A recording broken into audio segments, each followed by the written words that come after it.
নমস্কার বন্ধুরা, আমি মৌসুমি চলে এসেছি ফেসেলে। আজও একটি ঢেঁড়সের রেসিপি নিয়ে, একদম সহজ একটি রেসিপি, ঘরে থাকা উপকরণ দিয়ে হয়ে যাবে। ঘরে থাকা মানে একদম দু তিনটে জিনিস হলেই হয়ে যাবে। আর সময় যদি থাকে 10 মিনিট হাতে, খুব সহজেই করে নেবো এত সুন্দর একটি ঢেঁড়সের রেসিপি। ভিডিওটা প্লিজ কেউ স্কিপ করবেন না, ছোট্ট রেসিপি, প্লিজ ভিডিওটা দেখার অনুরোধ রইল। দেখে একটি লাইক করবেন, কমেন্ট করবেন আর শেয়ার করতে একদম ভুলবেন না। চলুন বেশি কথা না বাড়িয়ে গরমের সময় করে নিই চট করে।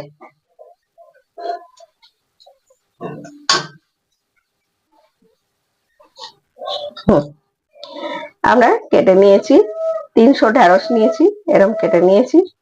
আর একটা বড় সাইজের পেঁয়াজ এরকম করে টুকরো করে নিয়েছি।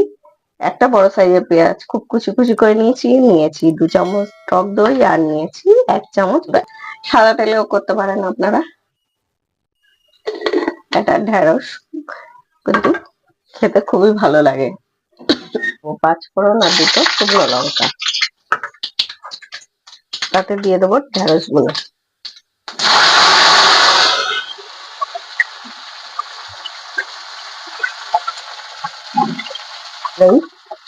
বড় বড় করে কাটা পেঁয়াজটা দিয়ে আমরা এটা কিছুক্ষণ একটু ভেজে নেবো। তবে ভাজা হয়ে গেছে, কালারটা চেঞ্জ হয়ে গেছে, নামিয়ে নেবো আমরা। এটা একটা জায়গায় ঢেলে নেবো।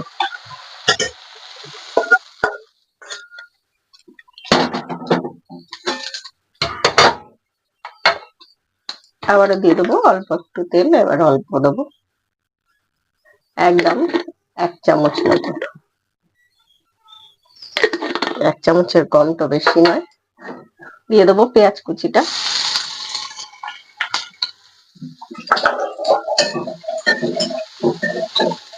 একই রকম জিনিস করে ভালো লাগে না। এরকম ভাবে ঢেঁড়সটা করলে ভাত রুটি সব কিছু দিয়েই খেতে ভালো লাগে। আর ভালো লাগলে দেখতে দেখতে একটু লাইক করে দেবেন, কমেন্ট করবেন, শেয়ার করতে একদম ভুলবেন না।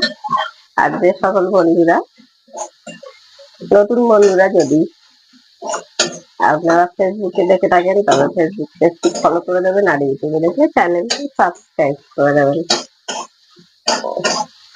পাশে থাকা বেল আইকনটি ক্লিক করতে একদমই ভুলবেন না, তবে আমার ভিডিওগুলো আপনাদের কাছে নোটিফিকেশন সবার আগে যাবে। হয়ে গেছে, আমরা এবার দিয়ে দেবো মশলাগুলো। দেবো একটু ধনে গুঁড়ো, 4 চামচের ধরলে 1/2 চামচ করে যেরকম দেবেন। জিরে গুঁড়ো,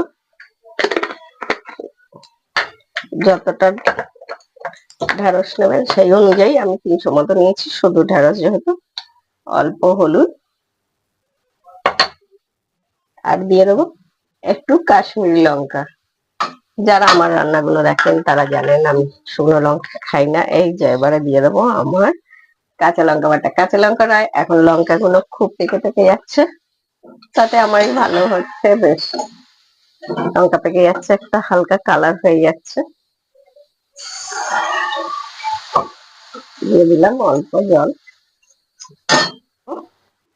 অল্প একটু চিনি। মিষ্টি হবে না, এটা রান্নাটাকে খুব সুন্দর ব্যালেন্স করে। আর নিয়েছিলাম যে 1 চামচ বেসন, বেসনটাকে দিয়ে দেবো আমরা। বেসনটা ভালো করে একটুখানি মশলার সঙ্গে কষে নিতে হবে, আর একটু জল দিয়ে দেবো। মশলার সঙ্গে বেসনটা কষে না নিলে কাঁচা যে গন্ধটা সেটা থাকবে, তাই মশলার সঙ্গে বেসনটা একটু জল দিয়ে কষে নিতে হবে। তাতে কি হবে, মশলাটাও ভালো কষা হয়ে যাবে আর বেসনের গন্ধটাও চলে যাবে, কাঁচা গন্ধটা। টক দইটা ভালো করে ফেটে নিয়েছি। আমি টমেটো দিচ্ছি না, আপনারা চাইলে টমেটো এর সঙ্গে দিতে পারেন, যারা একটু বেশি টক টক মতো পছন্দ করবেন। আর যখনই দই দেবেন গ্যাসটা কমিয়ে দেবেন, দিয়ে এরকম মেশাবেন। তাতে কি হবে, দইটা কেটে কেটে যাবে না। আমরা আরো কিছুক্ষণ কষে নেবো। আর মশলা বেসনের কাঁচা গন্ধটাও নেই। দিয়ে দেবো এবার পেঁয়াজ আর ঢেঁড়স গুঁড়ো।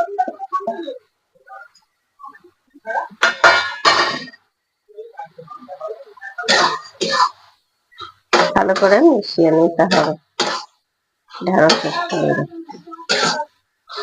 আমরা দিয়ে দেবো জল। ঢেঁড়স আমাদের ভালো করে ভাজা আছে, তাই বেশি জল লাগবে না। আর এটা হচ্ছে, এটা দিলে হচ্ছে গ্রেভিটা বেশ,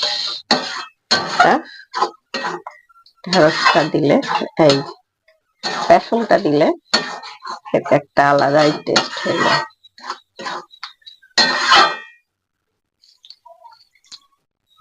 আমরা একটা ঢাকা দিয়ে 5 থেকে 6 মিনিট রান্না করে নেব।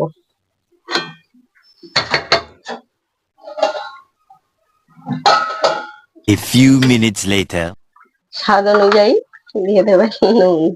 আমার জন্য বলা হয় রেসিপিটা পুরো দেখবেন।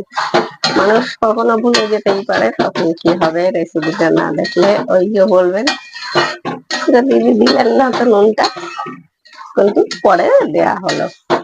তখন আমি সত্যি ভুলে গেছি, কালারটা দেখে ভাবছি। যদিও যেহেতু আমি কাঁচা লঙ্কা খাই আর কাশ্মীরি লঙ্কা খুব দিই না, খুব একদম অল্প করে দিই, যার জন্য আর একটু আমাদের হবে। A few minutes later. আছে বলে গাঢ় গাঢ় হবে। আর কি সুন্দর একদম মাখো মাখো হয়ে গেছে। আর খেতে তো অপূর্বই হয়, নিশ্চয়ই এইভাবে একবার হলেও করবেন। আর এটা কোনো গরম মশলা টরম মশলা কিছু লাগে না, এটা এইভাবে করলে অসাধারণ লাগে। ভাত রুটি পরোটা দিয়ে যাই খাবেন তাতেই খুব ভালো লাগে। রেসিপিটা দেখার জন্য অনেক অনেক ধন্যবাদ সবাইকে। আর ফিরে আসবো আবারও অন্য কোনো রেসিপি নিয়ে অন্য কোনো সময় আপনাদের সঙ্গে। কত সুন্দর হয়েছে। সবাই সুস্থ থাকবেন, ভালো থাকবেন। আজকের মতো হেসেলের রেসিপি এখানেই শেষ। আর এরকম নিত্য নতুন রেসিপি দেখতে গেলে দেখতেই হবে মৌসুমীর হেসেল। সবাই সুস্থ থাকবেন, ভালো থাকবেন, টাটা।